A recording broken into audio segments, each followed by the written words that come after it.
करने के बाद चंद्र प्रकाश को एक ट्यूशन करने के सिवा और कुछ न सूझा। उसकी माता पहले ही मर चुकी थी। इसी साल पिता का भी देहांत हो गया और प्रकाश जीवन के जो मधुर स्वप्न देखा करता था वे सब धूल में मिल गए। पिता ऊंचे ओहदे पर थे। उनकी कोशिश से चंद्र प्रकाश को कोई अच्छी जगह मिलने की पूरी आशा थी, पर वे सब मंसूबे धरे रह गए और अब गुजर बसर के लिए वही 30 महीने की ट्यूशन रह गई। पिता ने कुछ संपत्ति भी न छोड़ी, उल्टे वधू का बोझ और सिर पर लाद दिया। और स्त्री भी मिली तो पढ़ी लिखी, शौकीन, जवान की तेज, जिसे मोटा खाने और मोटा पहनने से मर जाना कबूल था।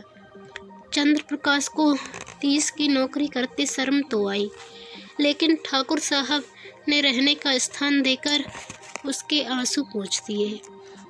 यह मकान ठाकुर साहब के मकान से बिल्कुल मिला हुआ था, पक्का, हवादार, साफ सुथरा और ज़रूरी सामान से लैस। ऐसा मकान 20 से कम पर न मिलता। काम केवल 2 घंटे का। लड़का था तो लगभग उन्हीं की उम्र का, पर बड़ा कुंदजेहन कामचोर। अभी 9वें दर्जे में पढ़ता था।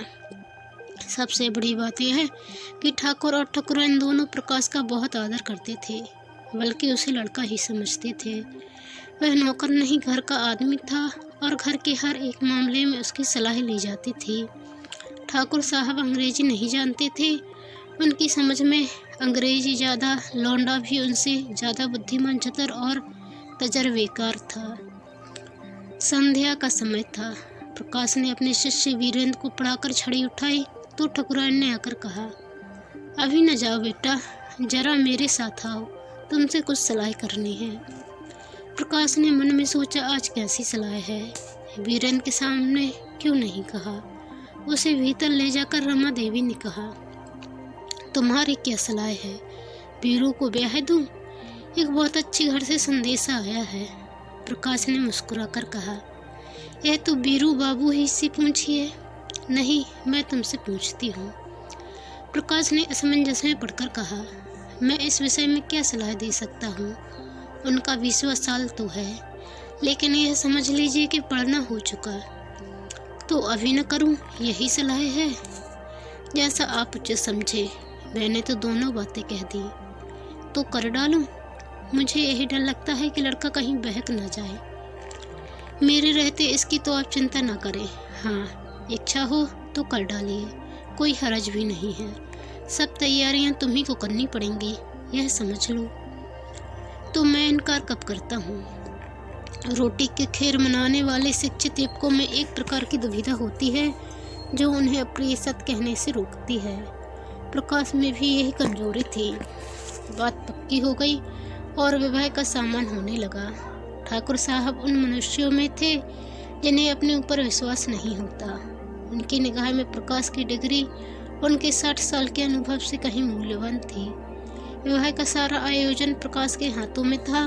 10-12 हजार रुपये खर्च करने का अधिकार कुछ कम गौरव की बात न थी। देखते देखते ही फटेहाल एवं जिम्मेदार मैनेजर बन बैठा। कहीं कपड़े वाला उसे सलाम करने आया है, कहीं मोहल्ले का बनिया घेरे हुए है, कहीं गैस और सामियाने वाला खुशामद कर रहा है। वह चाहता तो 200-400 रुपये बड़ी आसानी से बना लेता, लेकिन इतना नीच ना था। फिर उसके साथ क्या दगा करता जिसने सब कुछ उसी पर छोड़ दिया था। पर जिस दिन उसने 5000 के जेवर खरीदे, उस दिन उसका मन चंचल हो उठा। घर आकर चंपा से बोला, हम तो यहाँ रोटियों के मोहताज हैं और दुनिया में ऐसे आदमी पड़े हुए हैं जो हजारों लाखों रुपए के जेवर बनवा डालते हैं। ठाकुर साहब ने आज बहू के चढ़ावे के लिए 5000 के जेवर खरीदे। ऐसी ऐसी चीज़ें कि देखकर आंखें ठंडी हो जाए। सच कहता हूँ, बात चीज़ों पर तो आंख नहीं ठहरती थी। चंपा ईर्ष्या जनित विराग से बोली, हमें क्या करना है? जिन्हें ईश्वर ने दिया है वे पहने। यहाँ तो रोकर मरने ही के लिए पैदा हुए हैं। चंद्र प्रकाश, इन्हीं लोगों की मौज है, न कमाना न धमाना। बाप दादा छोड़ गए हैं, मज़े सिखाते और चैन करते हैं। इसी से कहता हूँ, ईश्वर बड़ा अन्यायी है। चंपा, अपना अपना पुरुषार्थ है, ईश्वर का क्या दोष? तुम्हारे बाप दादा छोड़ गए होते तो तुम भी मौज करते। यहाँ तो रोटियाँ चलना मुश्किल है, गहने कपड़े को कौन रोए। और ना इस जिंदगी में कोई ऐसी आशा ही है, कोई गत का साड़ी भी नहीं रही कि किसी भले आदमी के घर जाऊं तो पहन लूं। मैं तो इसी सोच में हूँ कि ठकुराइन के यहाँ ब्याह में कैसे जाऊंगी। सोचती हूँ बीमार पड़ जाती तो जान बचती। यह कहते कहते चंपा की आंखें भर आईं। प्रकाश ने तसल्ली दी, साड़ी तुम्हारे लिए लाऊं? अब क्या इतना भी ना कर सकूंगा? मुसीबत के ये दिन क्या सदा बने रहेंगे? जिंदा रहा तो एक दिन तुम सिर से पांव तक जेवरों से लदी रहोगी। चंपा मुस्कुराकर बोली, चलो ऐसी मन की मिठाई मैं नहीं खाती। निभाए होता जाए यही बहुत है, गहनों की साथ नहीं है। प्रकाश ने चंपा की बातें सुनकर लज्जा और दुख से सिर झुका लिया। चंपा उसे इतना पुरुषार्थहीन समझती है। रात को दोनों भोजन करके लेटे तो प्रकाश ने फिर गहनों की बात छेड़ी। गहने उसकी आंखों में बसे हुए थे। इस शहर में ऐसे बढ़िया गहने बनते हैं, मुझे इसकी आशा न थी। चंपा ने कहा, कोई और बात करो। गहनों की बात सुनकर जी चलता है। वैसी चीजें तुम पहनो तो रानी मालूम होने लगो। गहनों से क्या सुंदरता बढ़ जाती है? तो ऐसी बहुत सी औरतें देखी हैं जो गहने पहनकर भद्दी दिखने लगती हैं। ठाकुर साहब भी मतलब की यार है। यह न हुआ कि कहते इसमें से कोई चीज चंपा के लिए भी लेते जाओ। तुम भी कैसी बच्चों की सी बातें करती हो। इसमें बचपने की क्या बात है? कोई उदार आदमी कभी इतनी कृपणता न करता। मैंने तो कोई ऐसा उदार आदमी नहीं देखा जो अपनी बहू के गहने किसी गैर को दे दे। मैं गैर नहीं हूँ, हम दोनों एक ही मकान में रहते हैं। मैं उनके लड़के को पढ़ाता हूँ और शादी का सारा इंतजाम कर रहा हूँ। अगर 100-200 की कोई चीज़ दे देते तो वह निष्फल न जाती, मगर धनवानों का हृदय धन के भार से दबकर सिकुड़ जाता है। उनमें उदारता के लिए स्थान ही नहीं रहता।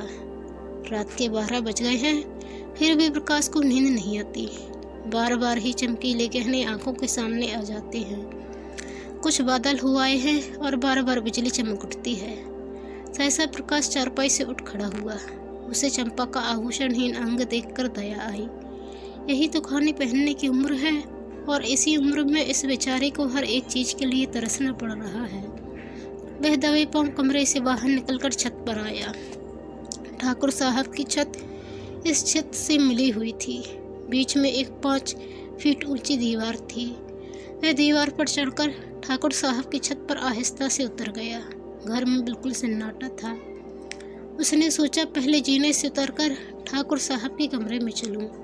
अगर वह जाग गए तो जोर से हंसूंगा और कहूँगा, कैसा चरका दिया, या कह दूंगा मेरे घर की छत से कोई आदमी इधर आता दिखाई दिया, इसलिए मैं भी उसके पीछे पीछे आया कि देखूं यह क्या करता है। अगर संदूक की कुंजी मिल गई तो फिर फतेह है। किसी को मुझ पर संदेह ही ना होगा। सब लोग नौकरों पर संदेह करेंगे, मैं भी कहूँगा साहब नौकरों की हरकत है, इन्हें छोड़कर और कौन ले जा सकता है। मैं बेदाग बच जाऊँगा। शादी के बाद कोई दूसरा घर लूँगा, फिर धीरे धीरे एक एक चीज़ चंपा को दूँगा जिसमें उसे कोई संदेह न हो। फिर भी वह जीने से उतरने लगा तो उसकी छाती धड़क रही थी। धूप निकल आई थी। प्रकाश अभी सो रहा था कि चंपा ने उसे जगाकर कहा, बड़ा गजब हो गया, रात को ठाकुर साहब के घर में चोरी हो गई। चोर गहने की संदूकची उठा ले गया। प्रकाश ने पड़े पड़े पूछा, किसी ने पकड़ा नहीं चोर को? किसी को खबर भी हो? वह संदूकची ले गया जिसमें ब्याह के गहने रखे थे। ना जाने कैसे कुंजी उड़ा ली और ना जाने कैसे उसे मालूम हुआ कि इस संदूक में संदूकची रखी है। नौकरों की कार्रवाई होगी। वाहिदी चोर का यह काम नहीं है। नौकर तो उनके तीनों पुराने हैं। नीयत बदलते क्या देर लगती है। आज मौका देखा, उठा ले गए। तुम जाकर जरा उन लोगों को तसल्ली तो दो। ठकुराइन बेचारी रो रही थी। तुम्हारा नाम ले लेकर कहती थी कि बेचारा महीनों इन गहनों के लिए दौड़ा, एक एक चीज़ अपने सामने जचवाई और चोर दाढ़ीदारों ने उसकी सारी मेहनत पर पानी फेर दिया। प्रकाश चटपट उठ बैठा और घबराता हुआ सजाकर ठकुराइन से बोला, यह तो बड़ा अनर्थ हो गया माताजी, मुझसे तो अभी अभी चंपा ने कहा। ठाकुर साहब सिर पर हाथ रखे बैठे हुए थे। बोले, कहीं सेंध नहीं, कोई ताला नहीं टूटा, किसी दरवाजे की चूल नहीं उतरी। समझ में नहीं आया था चोर आया किधर से। ठकुराइन ने रोकर कहा, मैं तो लुट गई भैया, ब्याह सिर पर खड़ा है, कैसे क्या होगा। भगवान, तुमने दौड़ धूप की थी तब कहीं जाके चीजें आई थी, ना जाने किस मनहूस शायद ने लगन आई है थी। प्रकाश ने ठाकुर साहब के कान में कहा, मुझे तो किसी नौकर की शरारत मालूम होती है। ठकुराइन ने विरोध किया, अरे नहीं भैया, नौकरों में ऐसा कोई नहीं, 10-10 हजार रुपये यूं ही ऊपर रखे रहते हैं, कभी एक पाई भी नहीं गई। ठाकुर साहब ने नाक सिकोड़कर कहा, तुम क्या जानो, आदमी का मन कितना जल्द बदल जाया करता है। जिसने अब तक चोरी नहीं की वह कभी चोरी न करेगा, यह कोई नहीं कह सकता। मैं पुलिस में रिपोर्ट करूंगा और एक एक नौकर की तलाशी कराऊंगा। कहीं माल उड़ा दिया होगा, जब पुलिस के जूते पड़ेंगे तो आप ही कबूलेंगे। प्रकाश ने पुलिस का घर में आना खतरनाक समझा, कहीं उन्हीं के घर में तलाशी ले तो अनर्थ ही हो जाए। बोले, पुलिस में रिपोर्ट करना और तहकीकात कराना व्यर्थ है।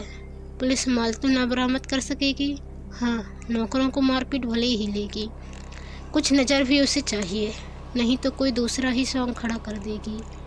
मेरी तो सलाह है कि एक एक नौकर को एकांत में बुलाकर पूछा जाए। ठाकुर साहब ने मुँह बनाकर कहा, तुम भी क्या बच्चों की सी बात करते हो प्रकाश बाबू, भला चोरी करने वाला अपने आप कबूलेगा? तुम मारपीट भी तो नहीं करते। हाँ, पुलिस में रिपोर्ट कराना मुझे भी फजूल मालूम होता है, माल बरामद होने से रहा, उल्टे महीनों की परेशानी हो जाएगी। प्रकाश, लेकिन कुछ न कुछ तो करना ही पड़ेगा। ठाकुर, कोई लाभ नहीं। हाँ, अगर कोई खुफिया पुलिस हो जो चुपके चुपके पता लगावे तो अलबत्ता माल निकल आए, लेकिन यहाँ ऐसी पुलिस कहाँ, तकदीर ठोक कर बैठ रहो और क्या। प्रकाश, आप बैठ रहिए, लेकिन मैं बैठने वाला नहीं, मैं इन्हीं नौकरों के सामने चोर का नाम निकलवाऊंगा। ठकुराइन, नौकरों पर मुझे पूरा विश्वास है, किसी का नाम निकल भी आए तो मुझे संदेह ही रहेगा, किसी बाहर के आदमी का काम है, चाहे जिधर से आया हो, पर चोर आकर बाहर से तुम्हारे कोठे से भी तो आ सकता है। ठाकुर, हाँ, जरा अपने कोठे पर तो देखो, शायद कुछ निशान मिले, कल दरवाज़ा तो खुला नहीं रह गया। प्रकाश का दिल धड़कने लगा। बोला, मैं तो 10 बजे द्वार बंद कर लेता हूँ। हाँ, कोई पहले से मौका पाकर कोठे पर चला गया हो और वहाँ छिपा बैठा रहा हो तो बात दूसरी है। तीनों आदमी छत पर गए तो बीच की मुंडेर पर किसी के पाँव की रगड़ के निशान दिखाई दिए। जहाँ पर प्रकाश का पाँव पड़ा था वहाँ का चूना लग जाने के कारण छत पर पाँव का निशान पड़ गया था। प्रकाश की छत पर जाकर मुंडेर की दूसरी तरफ देखा तो वैसे ही निशान वहाँ भी दिखाई दिए। ठाकुर साहब सिर झुकाए खड़े थे, संकोच के मारे कुछ कह न सकते थे। प्रकाश ने उनके मन की बात खोल दी। इससे तो स्पष्ट होता है कि चोर मेरे ही घर में से आया, अब तो कोई संदेह ही नहीं रहा।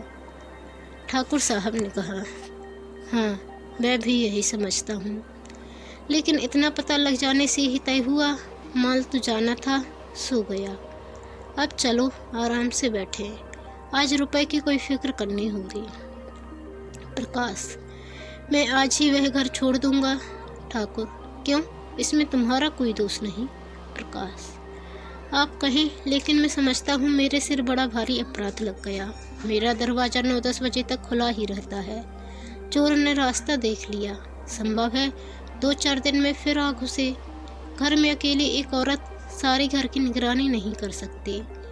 इधर वह तो रसोई में बैठी है, उधर कोई आदमी चुपके से ऊपर चढ़ जाए तो जरा भी आहट नहीं मिल सकती। मैं घूम घाम कर कभी 9 बजे आया, कभी 10 बजे, और शादी के दिनों में तो देर होती ही रहेगी। उधर का रास्ता बंद हो जाना चाहिए। मैं तो समझता हूँ इस चोरी की सारी जिम्मेदारी मेरे सर है। ठकुराइन डरी।